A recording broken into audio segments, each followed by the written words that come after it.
Buenas tardes, buenas noches, amados hermanos. Dios les bendiga grandemente. Hoy 27 de enero, día viernes, seguimos con el Evangelio de Lucas, con nuestro hermano Agustín Afonso. Vamos a estar observando capítulo 22, cuando en ese momento que mi Señor Jesús establece el nuevo pacto en su sangre y sentado a la mesa comiendo la Pascua hizo como Él era el Verbo, Él es Dios aquí con nosotros, el Emmanuel, era el único que tenía poder para poder hacer algo así, de instituir un nuevo pacto, porque Él es Dios. Dice el verso 14, cuando era la hora, se sentó a la mesa y con Él los apóstoles. Esa frase siempre me ha llegado a la mente cuando Jesucristo decía, yo para esta hora he venido, para esta hora he nacido. Inclusive él les decía a sus discípulos, le temeré yo a esa hora. Era la hora de un momento tan importante para Jesús, ese momento que no iba a detenerse desde este entonces. Después que sube al aposento, come la Pascua, instituye la cena, esa misma noche, estando orando en el Getsemaní, van a arrestar al maestro. Esa es la hora, esa es una hora maravillosa para Jesús y para nosotros, aunque nos parezca un poco difícil de ver. Se sentó a la mesa y con él los apóstoles, versículo 15, y les dijo, cuánto he deseado de comer con vosotros esta Pascua antes que padezca. Jesús les había anunciado, como hemos visto en el Evangelio de Lucas, 3 veces que va a ser entregado y va a ser muerto, escupido por, lamentablemente, por aquellos que no creían en él, por manos de fariseos, iba a ser entregado, iba a ser crucificado. Y Jesús estaba deseando esta hora, estaba anhelando la hora de comer con sus discípulos, establecer este hermoso pacto en su sangre. Versículo 16, porque os digo, porque os digo que no la comeré más hasta que se cumpla en el reino de Dios. No va a comer más esa Pascua hasta que sea cumplida. Verso 17, y habiendo tomado la copa y dio gracia y les dio tomar esto y repartirlo entre vosotros, porque os digo que no beberé más del fruto de la vid hasta que en el reino de Dios venga. Siempre nuestro Señor Jesús haciendo referencia a lo más importante para que sus apóstoles tuviesen el verdadero entendimiento. Y Él le está realzando no solamente una ni dos, sino 3 veces que ese reino de Dios se va a cumplir. Ese reino de Dios va a venir. Jesús está decidido a entregar su vida. Jesús está decidido a establecer un pacto. Jesús está decidido a derramar su sangre por amor de este mundo. Dice, en cuanto a la copa, me llama la atención este comentario del verso 17. La copa representa para el salmista David, quizás su copa está rebosando como en bendiciones y en alegría, pero también en el Antiguo Testamento quizás la copa representa la ira de Dios, inclusive en el Apocalipsis las copas también pueden representar esa ira que va a ser derramada por por esa desobediencia hacia Dios. Puede representar también esa copa, la copa donde Jesús bebió y repartió. Eso es algo que debemos de reflexionar. El verso 18 dice, porque os digo que no beberé más del fruto de la vid hasta que en el reino de Dios venga. La vid, sabemos que la fruta son las uvas y es por eso es que nosotros como Iglesia de Cristo partimos el pan sin levadura y tomamos del fruto de la vid, del jugo de uvas, cada domingo en memoria de lo que estamos leyendo en estos pasajes. Dice el versículo 19, y tomó el pan y dio gracias y lo partió y les dio diciendo, esto es mi cuerpo que por vosotros es dado hacer esto en memoria de mí. Los evangelios sinópticos, igualmente el evangelio de Juan, eh, ese momento en que les da el pan y ese pan lo parte, es como una representación del sufrimiento, del dolor y de lo que representa para él todo lo que está haciendo, pero igualmente ese significa el partir el pan es que quiere que coma de él todos, no solamente una sola persona, no solamente alguien en especial, sino que todos quieren que nos acerquemos a la mesa de Jesús y partamos ese pan. Y esto es mi cuerpo. Fíjate, ya que empezamos a ver connotaciones importantes, espirituales, y solamente Jesús las podía decir siendo Dios. Esto es mi cuerpo, dando a ese símbolo de pan como la representación de lo que era, el valor de lo que Jesús le está dando, de que es su cuerpo, que por vosotros es dado, y hacer esto en memoria de Jesús. Hay cosas importantes como la representación del pan en la cena del Señor, es en memoria de Cristo, fue ese pan, fue gracias a que Él dio su vida por nosotros. Versículo 20, de igual manera, después que hubo cenado, tomó la copa diciendo, después de haber cenado ese cordero con hierbas amargas y haber comido ese pan sin levadura, el fruto de la vid, concluyó la cena y dice, tomó la copa diciendo, esta copa es el nuevo pacto. Aquí se ha instituido algo que jamás ni siquiera se había pasado por la mente de nadie, de que ese nuevo pacto se iba a instituir en sangre, pero en una sangre del Cordero que quita el pecado del mundo, llamado nuestro Señor Jesús.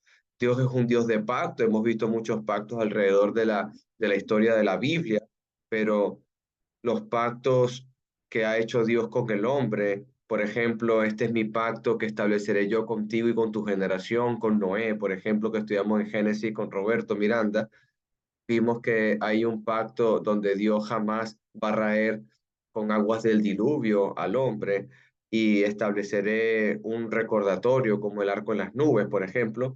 Hay muchos pactos allí. El pacto que le hizo Dios al padre Abraham de que en su simiente serán benditas todas las naciones de la tierra. Pero ese es un pacto eh, terrenal, era un pacto que iban a llegar a este momento. Todos los pactos que vemos en el Antiguo Testamento eran para guiar a esta hora, a este momento deseado por Jesús. Esta es la copa del nuevo pacto y es en la sangre del Señor, porque que por vosotros se derrama, mas he aquí la mano del que me entrega está conmigo a la mesa. Ese porque vosotros se derrama, eh, nosotros fuimos el culpable de que Jesús sufriera tanto. El pecado de la humanidad es el que ocasiona las heridas de Jesús, el que ocasiona esos laceramientos, esos desgarre que tuvo, esa angustia terrible, fue derramado por nosotros. Por cuánto amor nos tiene el Señor que lo hizo voluntariamente. Luego aquí en el 21 empieza a hablar acerca del que lo va a entregar, hablando de Judas Iscariote. Aquí el que mete la mano, el que me entrega está conmigo en la mesa. A la verdad el Hijo del Hombre va según lo que está determinado, pero hay de aquel hombre por quien es entregado. Sé que Agustín va a profundizar este texto.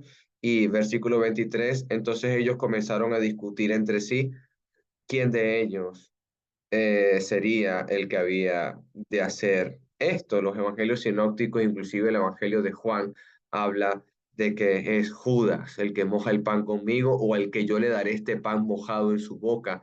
Este es, y hablando directamente con a Judas Iscariote, de ese momento abandona la mesa y se va a hacer lo que tiene que hacer. Muchos pensaron que iba a hacer algo referente a su oficio, que él era el que llevaba la bolsa. Otros pensaron que era un mandamiento o un mandato que le habían ordenado a Judas de ir a hacer algún oficio, pero nunca se imaginaron que iba a buscar una turba y a los alguaciles y al Sanedrín para llevárselo preso en el Getsemaní.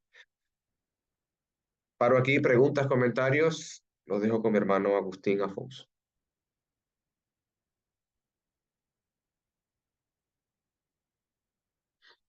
Activa tu micrófono, Agustín, estás en silencio. Ahora sí. Ahora sí. ¿Comentarios? ¿Preguntas? Ciertamente, como decía Alejandro, Dios es un Dios de pactos. Dios hizo varios pactos con diferentes hombres en la antigüedad.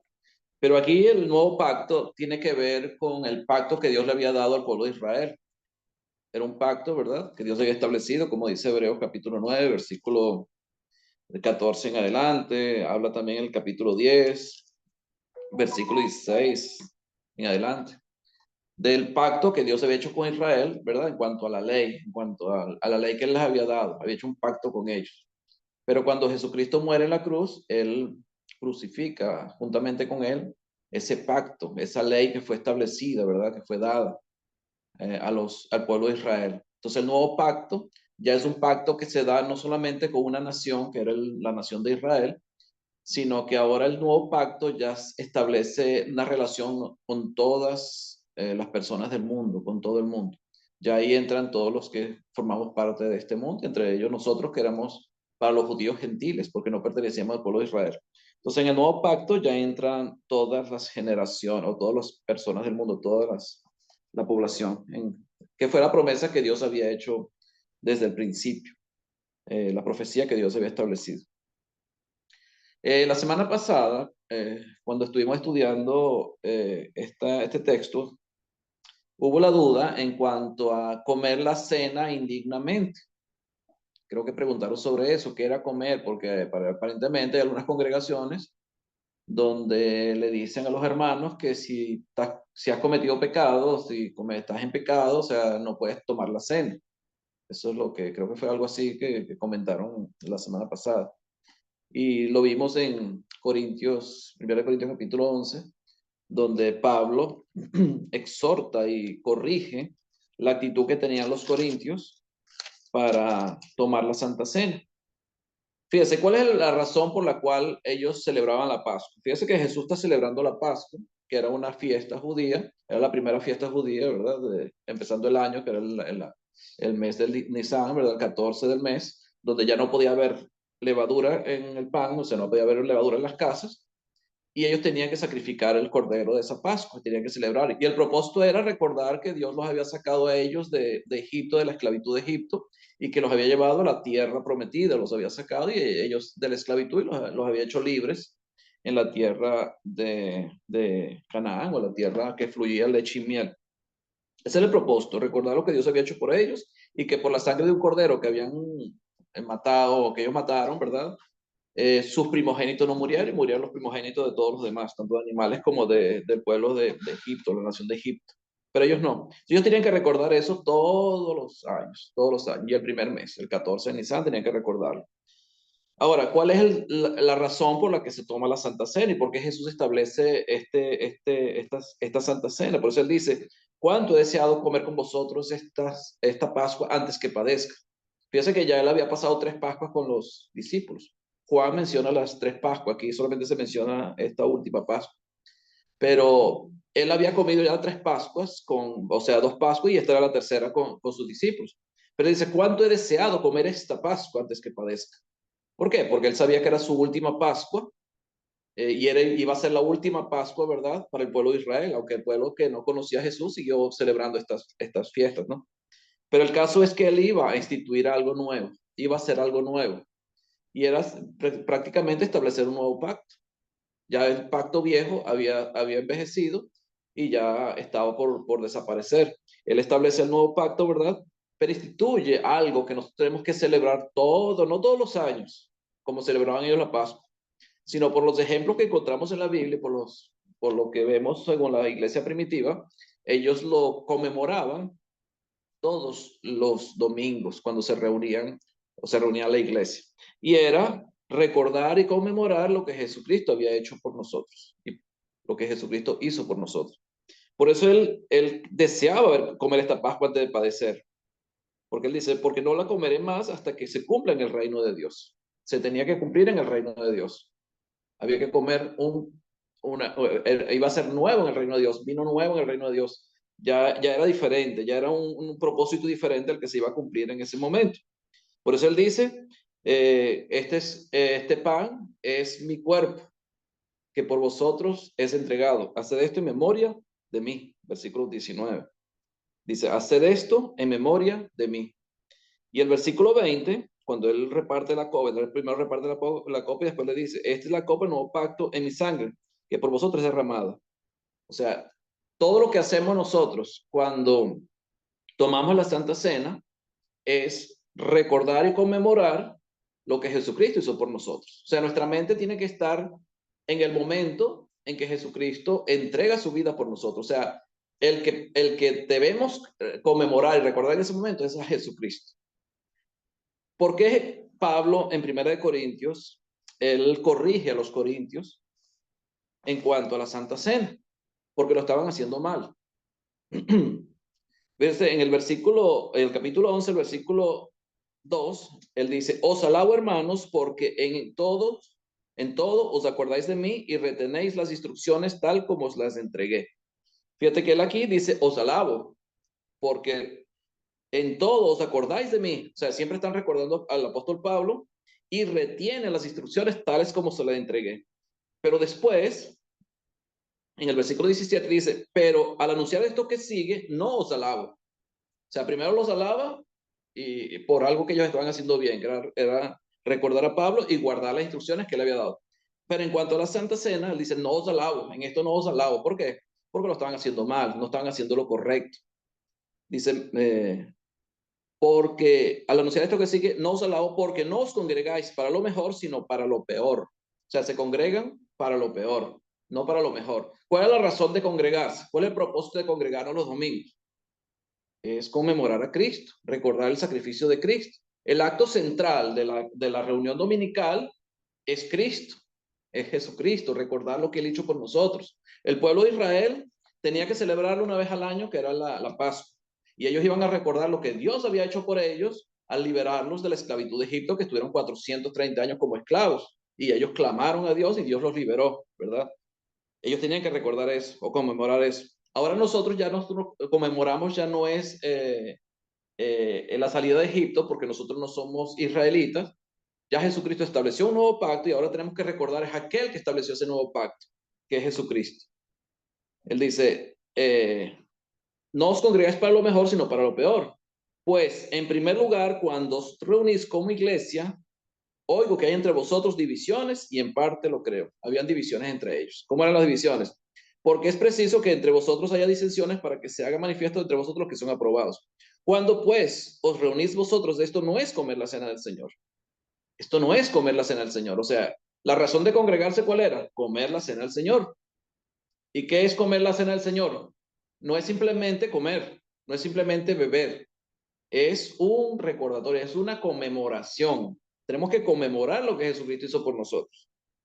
Esto no es comer la cena. ¿Por qué? Fíjense, porque al comer cada uno se adelanta a tomar su propia cena y uno tiene hambre y otro se embriaga. Entonces ellos simplemente, ¿qué hacían en las reuniones dominicales? Cuando se reunían como iglesia, porque el propósito de reunirse como iglesia es conmemorar el sacrificio de Cristo, no es otro.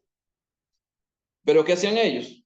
Ellos se adelantaban a comer su propia cena y dice que unos tenían hambre y otros se embriagaban. O sea, aparentemente no estaban compartiendo la comida todos, sino que habían unos que se adelantaban a comer y otros se embriagaban. O sea, estaban haciendo estaban haciendo algo que no era correcto durante la reunión dominical de la iglesia, como iglesia.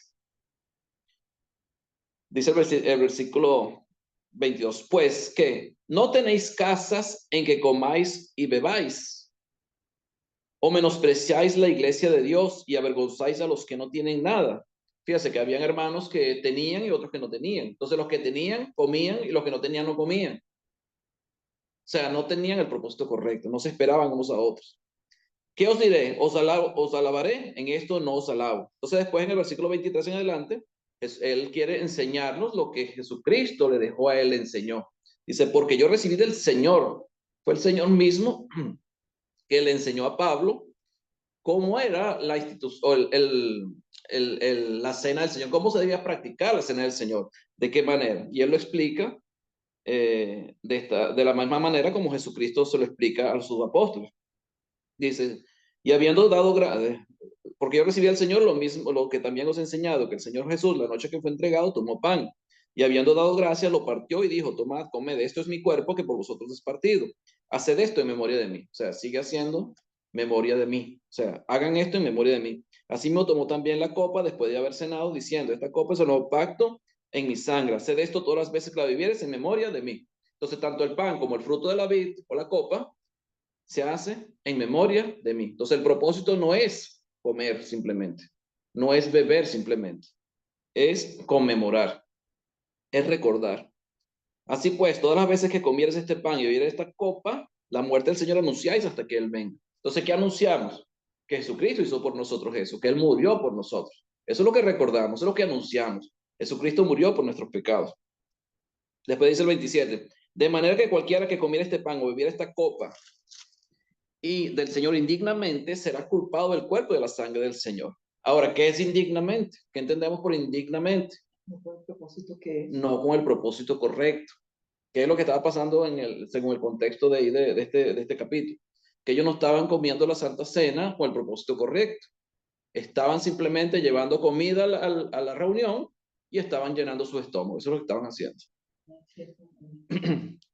Por tanto, dice, por tanto, pruébese cada uno a sí mismo y coma así del pan y beba de la copa. Pruébese cada uno de vosotros. No simplemente para que yo recuerde cuál es mi vida y si he pecado o no he pecado. Claro, debemos hacerlo. Ciertamente el apóstol Juan en su primera carta dice que si confesamos nuestros pecados, es fiel y justo para perdonar nuestros pecados y librarnos de toda maldad. ¿Verdad? O sea que nosotros siempre tenemos que reconocer que somos débiles y que todos los días cometemos pecados. Y debemos pedirle perdón a Dios por esa debilidad, por ser así, porque nuestra debilidad nos lleva a eso. Por eso el apóstol Juan dice, el que diga que no ha pecado, le ha de ser mentiroso. O sea, siempre vamos a cometer pecado. Porque si por cometer pecado yo soy indigno de tomar la Santa Cena, entonces nadie es digno. O sea, nadie es digno porque todos cometemos pecado. Ahora, ¿qué espera Dios de nosotros?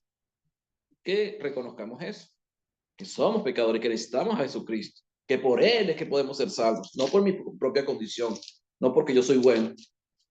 Porque el que come y bebe indignamente sin discernir el cuerpo del Señor, juicio come y bebe para sí. Entonces, ¿cómo es que como indignamente la cena del Señor? Dice el que come y bebe indignamente sin discernir el cuerpo del Señor. ¿Qué es discernir el cuerpo del Señor? Es hacerlo con el propósito correcto. La Santa Cena, cuando se reúne la iglesia, se debe tomar como conmemoración de lo que Jesucristo hizo por nosotros. Eso es. Si yo me voy a reunir en la iglesia, si voy el domingo a la iglesia y no voy a participar de la Santa Cena, entonces ¿para qué voy? No, o sea, o sea, ahí estoy siendo indigno, porque Jesucristo me invita a la mesa a comer y a recordar su sacrificio, y yo no participo. Es como un desprecio más bien a Jesucristo. O sea, si yo cometo pecados, si yo sé que he cometido cosas que no son correctas, yo tengo que pedirle perdón a Dios y tengo que arrepentirme. Y Dios conoce mi corazón y conoce si yo estoy realmente arrepentido o no. Pero yo debo participar siempre en la cena del Señor. Por entonces, ¿qué propósito tiene la reunión dominical? O sea, tengo que congregarme. Dice, por lo cual, dime, Fidel, ¿vas a decir algo? Fidel. Sí, no solo hermano, que venga a comer y a beber, como hicieron los antepasados, sino que el pensamiento, mientras que está, o sea, no hay ni siquiera un discernimiento. Cuando habla de discernimiento, es pensar y ubicarse en el momento donde Jesús estuvo llevado como cordero al matadero y derramando su sangre.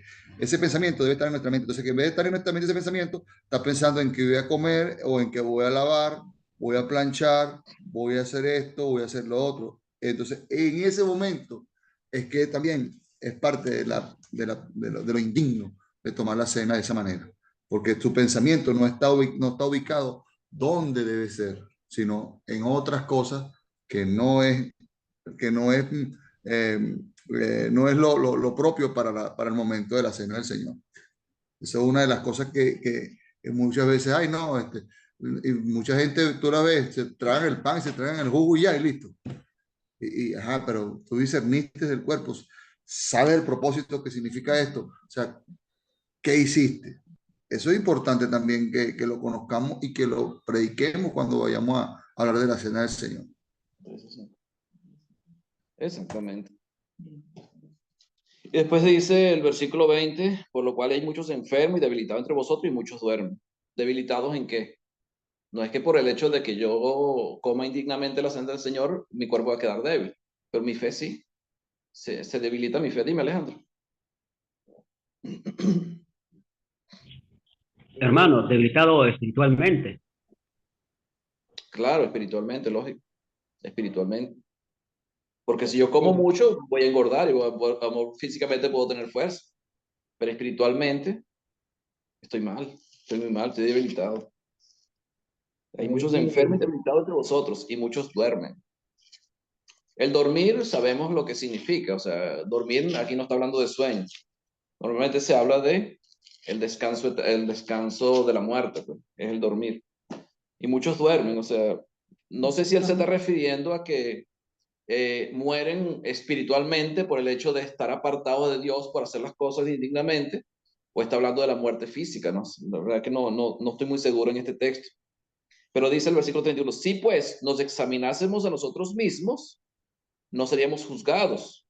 Bien, si nos examinásemos a nosotros mismos, no seríamos juzgados. O sea, ¿qué es examinarte a ti mismo? ¿Estoy haciendo las cosas con el propósito correcto? ¿Estoy haciendo las cosas con la fe necesaria, creyendo realmente que Jesucristo murió por mí, que fue sepultado y al tercer día resucitó? ¿Realmente recuerdo todo lo que Jesús hizo por mí? ¿Creo en eso? Entonces tengo que examinarme a mí mismo, si realmente mi fe está ahí. Mas siendo juzgados, nos somos castigados por el Señor, para que no seamos condenados con el mundo. O sea, la idea de Dios es que no seamos condenados con el mundo. O sea, entonces tomar indignamente, cuando hacemos las cosas incorrectamente en cuanto a la cena del Señor, podemos ser condenados, o sea, podemos estar incurriendo en pecado por hacer eso. No por el hecho de no participar porque creemos que estamos en pecado, o por el hecho de que cometo pecado, no voy a participar, sino el hecho de no participar incurre en pecado, incurro yo en pecado. Por eso Pablo les llama la atención a ellos. Así 33 dice, así que, hermanos míos, cuando os reunís a comer, esperaos unos a otros. O sea, no es que va simplemente a comer, sino espérese y es una comunión donde todos vamos a participar de lo mismo. Y el 34 es clave. Si alguno tuviere hambre, o sea, si el propósito de mí es comer, porque tengo hambre, coma en su casa, que es lo mismo que él dice, comenzando eh, en el versículo 22, o el 21 y 22, donde dice que unos se adelantan a comer y otros se embriagan. Dice, si alguno tuviera hambre, coma en su casa, para que no os reunáis para juicio. O sea, si tienes hambre, come en tu casa. Si el problema tuyo es hambre, entonces come en tu casa. Entonces, cuando yo voy a la Santa Cena, a comer la Santa Cena en el culto dominical, en la reunión dominical, en la comunión con los hermanos, no es a saciar mi hambre, es recordar, conmemorar el sacrificio de Cristo. Dice, las demás cosas las pondré en orden cuando yo fuera. Había otras cosas más, Pablo no las menciona, pero él dice que las pondrá en orden. Entonces, la Santa Cena, tenemos que participar todos de ella. O sea, si yo me reúno los domingos, yo tengo que participar de la Santa Cena. O sea, no hay excusa para eso. Si yo voy a empezar a pecar deliberadamente y voy a convertir en un practicante del pecado, entonces ya termino hasta apartado de Dios, aunque vaya y me congregue los domingos. Ahora, si yo realmente creo en Dios, amo lo que Jesucristo, aprecio y lo que Jesucristo hizo por mí, amo a Jesucristo también, yo tengo que buscar y procurar reconocer que soy débil, que cometo pecado y pedirle perdón a Dios por todos los días cometer pecado contra Él, por equivocarme y hacer las cosas mal. Pero debo participar de la Santa Cena. Es necesario participar de la Santa Cena. Dime, Manuel Alejandro. Ahí hay un texto, Agustín, que de ese de que Por ejemplo, hablando del contexto de que si muchos están durmiendo o más o menos para darle un significado, con el mismo contexto de comiendo o bebiendo la cena del Señor indignamente, me hace pensar en Hebreos capítulo 10 donde beberla indignamente, igualmente comiendo y bebiendo sin discernir, ¿no? Y dice el 25 no se dejen de congregar, pero es un pecado voluntario, ¿no? Como dice el 26 el pecar voluntariamente, habiendo recibido el conocimiento de la verdad.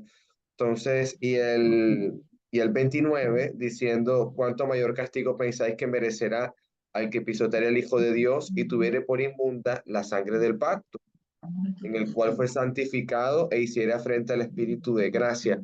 Estamos hablando de que ellos habían entendido el sacrificio de Cristo, habían comprendido para qué era el pan y para qué era la copa, pero quizás se estaban desviando, no dándole la importancia o la reverencia que realmente ameritaba. Y cuando Pablo menciona de que algunos están durmiendo, bueno, ¿cuánto mayor castigo pensáis aquel que merecerá que pisotea al Hijo de Dios? O sea, o sea, creo yo que está por ahí, Agustín. Sí, claro, y tenía que ver con no congregarse, como dice el capítulo 10 de Hebreos. O sea, no dejando de congregarse como algunos tienen por costumbre. Ahora, ¿cuál era el propósito de congregarse? Era tomar la Santa Cena. Entonces, ¿qué hago yo congregado si no tomo la Santa Cena?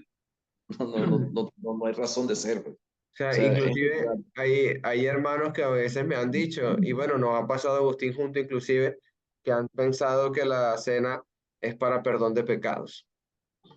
no, tampoco es eso. O sea, perdón de pecados fue la sangre de Cristo derramada. Así es, En el bautismo exactamente, recibimos el perdón de pecados, en el bautismo.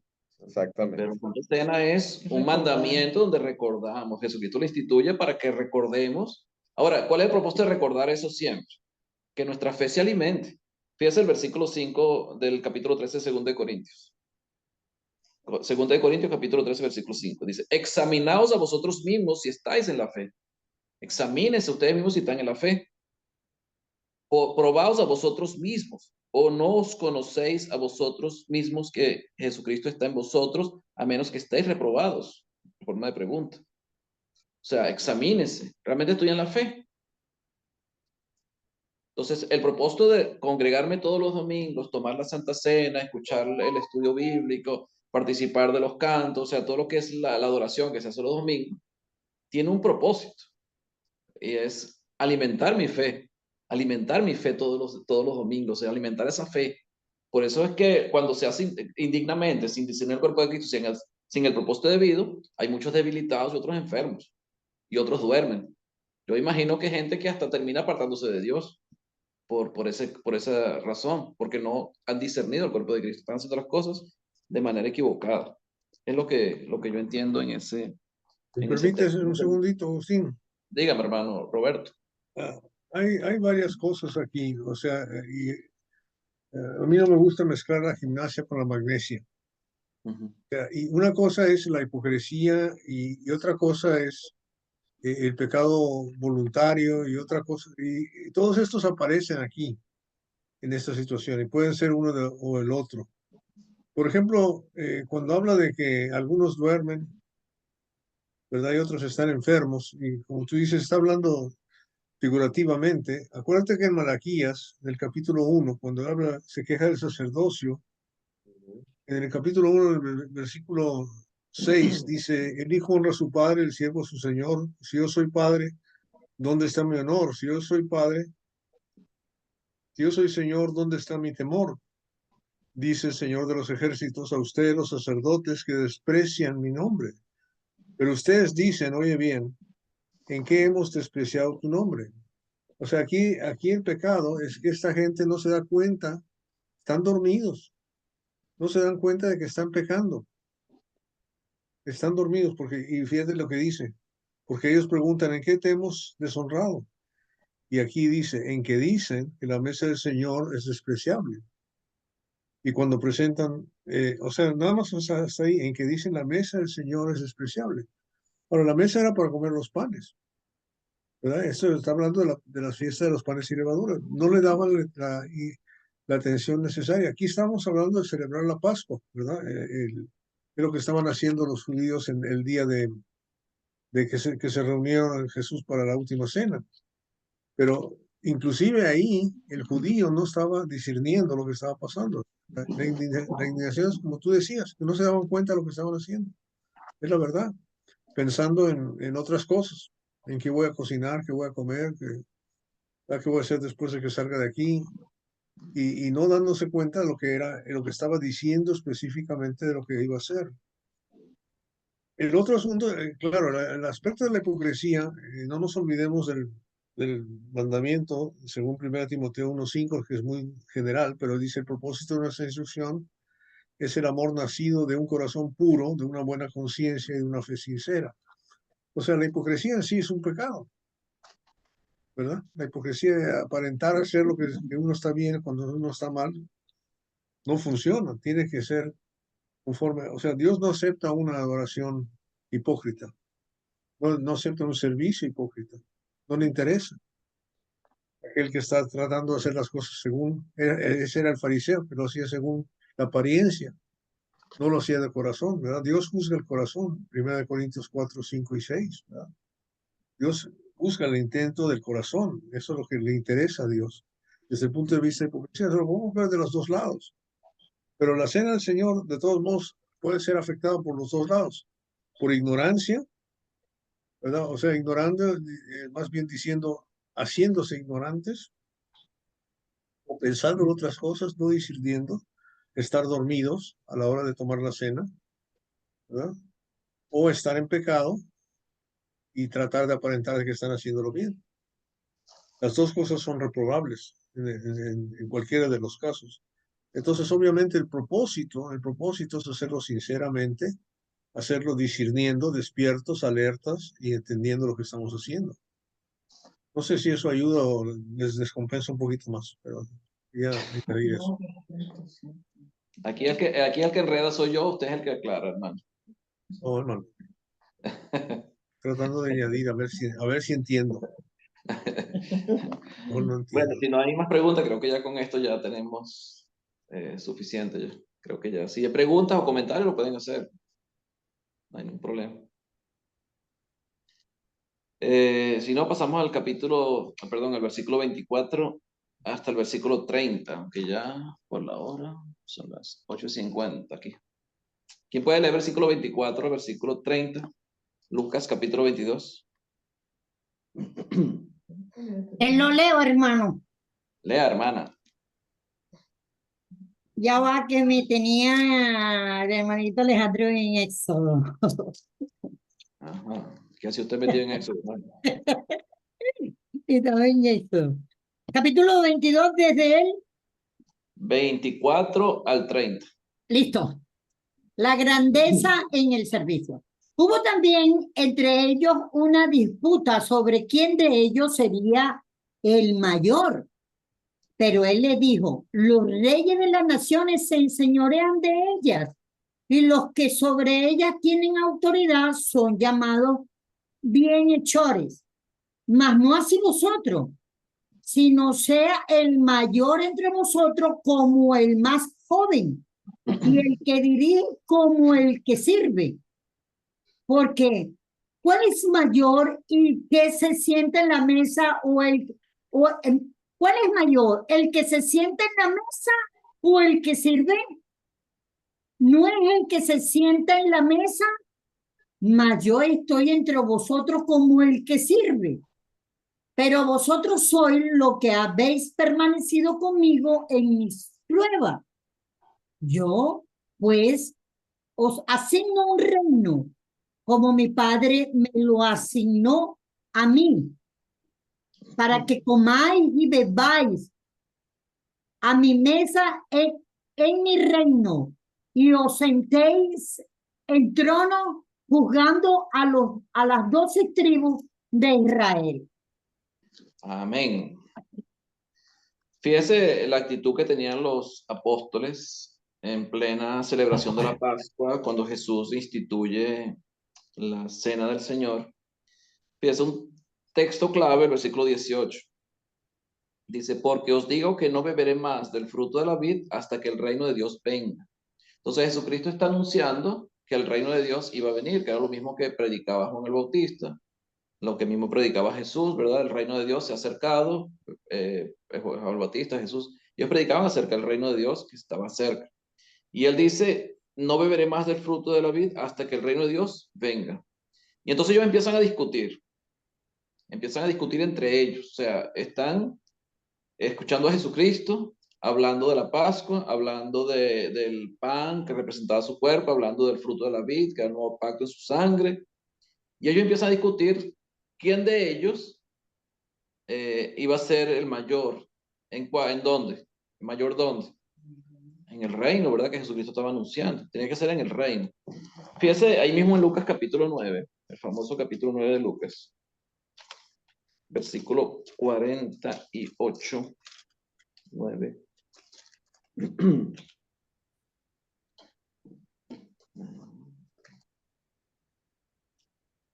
Versículo 46.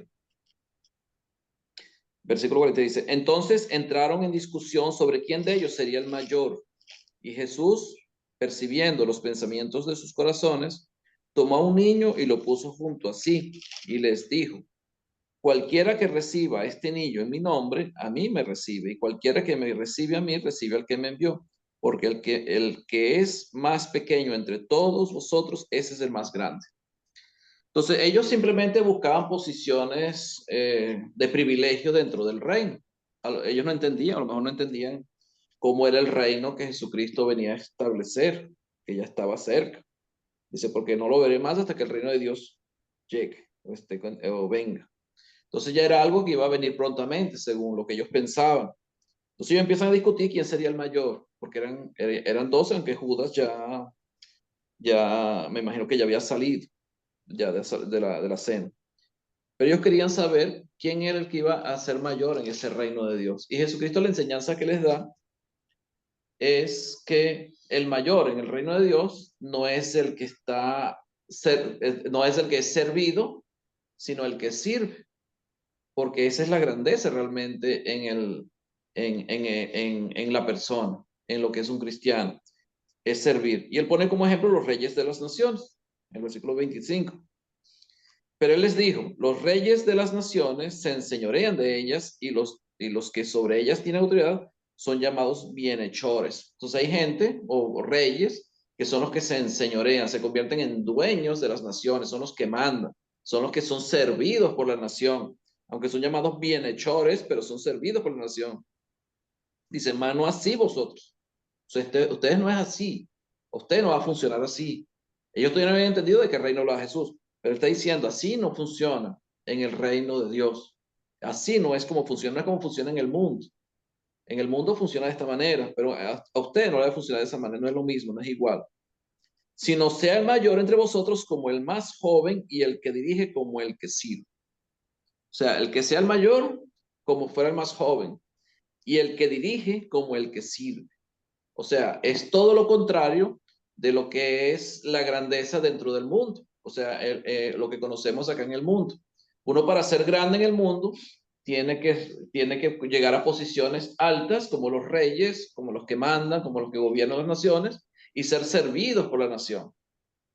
Jesucristo enseña lo contrario. O sea, en el reino de Dios las cosas funcionan de una manera diferente y es lo que él trata de enseñarle a sus discípulos. Y el versículo 27 dice, versículo 26, versículo 26, más no así vosotros, sino el que mayor de entre vosotros como el más joven y el que dirige como el que sirve. Porque ¿cuál es mayor, el que se sienta a la mesa o el que sirve? ¿Quién es el mayor, el que se sienta a la mesa o el que sirve? Normalmente el mayor es el que se sienta a la mesa, porque el que sirve es el sirviente, es el que está sirviendo a la mesa. Entonces el mayor es el que se sienta a la mesa. El que sirve es el esclavo, en este caso, que era el que servía la comida. No es el que se sienta a la mesa, dice Jesucristo, haciéndole pregunta a ellos, en manera de pregunta. No es el que se sienta a la mesa el mayor, mas yo estoy entre vosotros como el que sirve. Fíjese que Jesucristo acá en la Santa Cena, cuando él establece o instituye la Santa Cena durante esa Pascua, él le lava los pies a los discípulos. Aquí no aparece en Lucas, pero en Juan sí aparece en el capítulo 13, donde él se ciñe, agarra un pote con agua y empieza a lavarle los pies a sus discípulos. Fíjese el capítulo 13 de Juan, versículo 12, lo que dice Jesucristo. Así que después que les hubo lavado los pies, tomó su manto y volvió a la mesa y les dijo, ¿sabéis lo que os he hecho? O sea, cuando Jesucristo empezó a lavarle los pies, Pedro se opuso. Pedro dijo, eso lo vemos en el versículo 8 y en el 9, en el 8, pues más que todo. Pedro se opuso porque ese era un trabajo que hacían los sirvientes. Y Jesucristo era el maestro, era el Mesías, era el líder del grupo. Y él se opuso hasta que Jesucristo le dijo que era necesario que lavara los pies. Dice, ¿sabéis lo que os he hecho? Vosotros me llamáis maestro y señor. O sea, vosotros me llamáis maestro y señor. Y dicen, y decís bien porque lo soy. O sea, yo soy el maestro y el señor. Y decís bien. Pues si yo, el Señor y el Maestro, he lavado vuestros pies, vosotros también debéis lavar los pies los unos a los otros. Y sabemos que el lavar los pies era un oficio que hacían los sirvientes, los esclavos más que todo. Cuando la persona llegaba a las casas con las sandalias, los pies llenos de polvo, lo primero que se le ofrecía al visitante era agua para lavarse los pies. Y eso solo lo hacían las personas que servían en la casa. En este caso los sirvientes, los esclavos.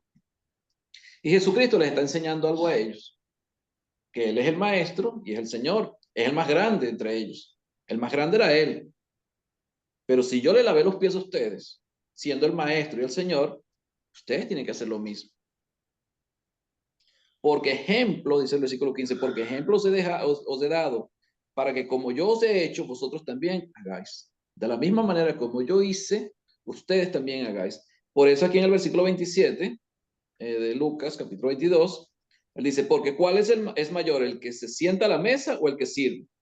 No es el que se sienta a la mesa, mas yo estoy entre vosotros como el que sirve.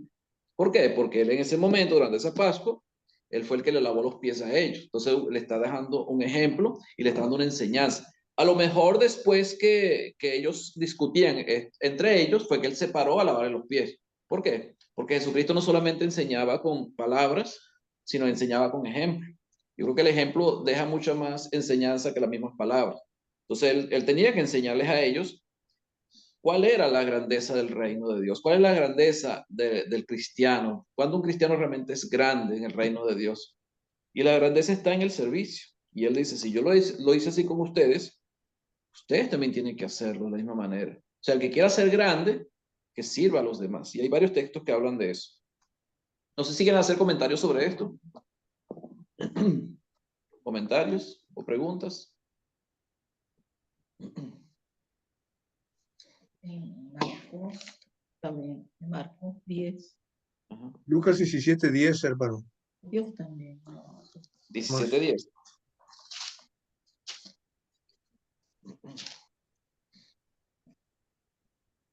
Ah, ok, siervos inútiles somos. Pues lo que debemos hacer hicimos, exactamente. Pero siempre somos siervos, aunque inútiles, pero somos siervos. O sea, nuestra razón de ser es el servicio. Nosotros nunca podemos buscar puestos de privilegio dentro del reino de Dios. Al contrario, el que quiera ser grande, que sea el que sirva a los demás. Y Jesucristo ponía el ejemplo, los niños, ¿verdad? Tienen que hacerse como un niño, tienen que ser como un niño. En Marcos 11:42, eso Jesús les aclara. Marcos 11:42. Marcos 11:42, dice Marlene. 11:42 dice. Marcos 11:42. Marcos no tiene 42, Marcos. Marcos, capítulo 11, versículo 42. Pero es que Marcos no tiene el versículo 42. No, Marcos 10, perdón. Ah, Marcos 10, Ah. Marcos, capítulo 10, versículo 42. dice, mas Jesús llamándolos le dijo, ¿sabéis que los que son tenidos por gobernantes de las naciones se enseñorean de ellas y sus grandes ejercen sobre ellas potestad? Pero no será así entre vosotros, sino que el que quiera hacerse grande entre vosotros será vuestro servidor, y el que de vosotros quiera ser el primero será siervo de todos. Ahí está el texto. Es el texto. O sea, el que quiera ser grande será siervo de todos. El que quiera ser el mayor es el que va a servir a todos los demás. Entonces, la grandeza del cristiano está en el servicio. Esa es la verdadera grandeza. dice el versículo 28, pero vosotros sois los que habéis permanecido conmigo en mis pruebas. O sea, ustedes son los que han permanecido conmigo en mis pruebas. Entonces, ahí Jesús habla de una recompensa para ellos. Dice, yo pues os asigno un reino. Dice, pues yo os asigno un reino como mi Padre me lo asignó a mí, para que comáis y bebáis a mi mesa en mi reino y os sentéis en tronos juzgando las 12 tribus de Israel. Fíjense que esto, Jesucristo asignándole un reino a los apóstoles. O sea, yo les asigno un reino. Ahora, ¿cuál es ese reino que Jesucristo le asigna a los apóstoles? Ahora, no es un reino separado del mismo reino que Jesucristo estaba predicando. Jesucristo predicó que el reino de Dios se había acercado. Aquí el versículo 18 dice que no lo beberá, sino hasta el fruto hasta que el reino de Dios venga. O sea, está hablando del reino que le había asignado a ellos. Pero el reino que le asignó es el mismo reino que Jesucristo viene anunciando. ¿Por qué? Dice, pues yo os asigno un reino como mi Padre me lo asignó a mí. Como mi Padre me lo asignó a mí. O sea, el mismo reino que mi Padre me asignó a mí, yo os asigno también a vosotros. Para que comáis y bebáis a mi mesa en mi reino. ¿Dónde iban a estar ellos? Para que comáis y bebáis en mi mesa en mi reino. O sea, el reino que Dios le asignó a ellos es el mismo reino que Jesucristo viene anunciando que venía, que estaba cerca. El mismo que en el versículo 18 dice que iba a venir ese reino. O sea, es el mismo reino, no estamos hablando de otro reino. Y os sentéis en tronos juzgando a las 12 tribus de Israel. Aquí yo estuve leyendo acerca de esto y hay diferentes comentarios acerca de estos 12 tronos donde Jesucristo le dice que ellos van a sentar a juzgar a las 12 tribus de Israel. ¿Qué es el juicio? Dice la Biblia que al final viene el juicio. ¿Quién es el que juzga? Según Apocalipsis capítulo 20, dice que vi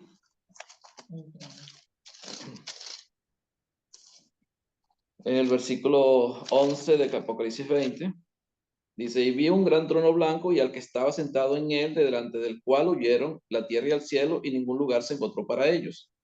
Un gran trono blanco. ¿Cuántos tronos eran? Uno solo, ¿verdad? ¿Quién es el del trono blanco? Dice, y vi a los muertos grandes y pequeños de pie ante Dios. ¿Quién era el del trono blanco? Dios. Dios es el que estaba en su trono juzgando. Y los libros fueron abiertos y otro libro fue abierto, el cual es el libro de la vida. Y fueron juzgados los muertos por las cosas que están escritas en los libros según sus obras. Entonces el trono es el de Dios. ¿Quién es el que juzga? Dios. Dice que los muertos fueron juzgados por las cosas que estaban escritas en los libros según sus obras. Pero fue Dios que los juzgó. Y pues, después dice lo demás. Entonces aquí Jesucristo dice, yo os asigno 12 tronos. Un trono para cada uno. Judas no estaba. Ya Judas, no creo que Jesucristo le haya asignado un trono para que juzgara a las 12 tribus de Israel. Judas tenía que negarlo, pero aquí está hablando del que iba a sustituir, vamos a decirlo, a Judas, que era, ¿quién fue? ¿Quién se acuerda? Matías, ¿verdad? Que fue elegido allá en Hechos capítulo 2, 1, capítulo 1 de Hechos. Ahora, ¿cuál es ese reino que Cristo le está asignando a ellos? El reino de Dios se establece ¿cuándo? El día de Pentecostés, ¿verdad? Llega el Espíritu Santo como la promesa que Jesucristo había hecho y el reino empieza empieza a hablar de él como en presente, o sea, el reino se establece, el reino en la tierra, que viene siendo la iglesia, que es lo que se establece. Ahora, ¿qué es juzgar? Juzgar. O sea, los apóstoles cuando Jesucristo les habla en Mateo 18, 16, a Pedro que dice que a ti te daré las llaves del reino de los cielos y todo lo que atares y desatares, y también en el 18 le dice a los discípulos, a los apóstoles que todo lo que atares y desatares. Ellos tenían la potestad de juzgar, pero ¿juzgar quiénes? ¿Dónde? No después de morir en el cielo, no después de morir o estar ya en el cielo, que ellos iban a juzgar. Ellos cuando iban a juzgar, para mi concepto, para lo que yo entiendo acá, en el momento que empezaran a predicar el evangelio, como hizo el apóstol Pedro y se bautizaron 3,000. Entonces el juicio, ¿dónde estaba? ¿Cuál es ese trono? Los tronos no eran físicos, porque como dice Jesús en Juan capítulo 18, versículo 36, si no me equivoco, está hablando con Pilatos, él le dice a Pilatos, mi reino no es de este mundo. Entonces este reino no es físico, era un reino espiritual. Y sabemos que la iglesia, aunque está en el mundo, es un reino espiritual, no es un reino físico. Pero él decía que él venía a establecer ese reino que era el reino de Dios. Entonces, ¿dónde juzgan los apóstoles? ¿Dónde juzgan? O sea, en el momento que yo estoy predicando, yo estoy ejerciendo juicio. ¿Por qué? Porque si tú no obedeces a Dios, vas a ser condenado. Si tú obedeces a Dios, vas a ser salvado. Es lo que yo creo en eso. Otros hablan de lo que dice Apocalipsis, allá en el capítulo 20 también, de que habían tronos y los 24 tronos y los ancianos y los 4 seres vivientes, allá en el capítulo 5 también. Pero yo creo que aquí está hablando de la iglesia, definitivamente. O sea, creo que es de la iglesia porque el juicio es de Dios, no era de los apóstoles. Y cuando habla de las 12 naciones de Israel, creo que está involucrando a todo el mundo, no solamente a Israel. Porque si fuera solamente Israel, entonces ¿dónde quedamos nosotros? Creo que tiene que ver con todo. Porque la iglesia comienza con los israelitas, empieza en Jerusalén, ¿verdad? Es lo primero que ellos le iban a predicar. Pero después empiezan a entrar también los gentiles a la iglesia o al reino.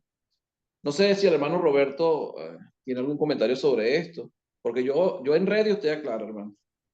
Así rápido, es que es aquí porque Jesús se los dijo ahí en Mateo 16 y 18. Ajá. Lo que atéis en la tierra será atado en los cielos, lo que desatéis Eso. en la tierra será desatado en los cielos. Entonces el trabajo de ellos es aquí. Y precisamente nos damos cuenta en la fundación de la iglesia, el establecimiento, que ellos perseveraban en la doctrina de quién, de los apóstoles.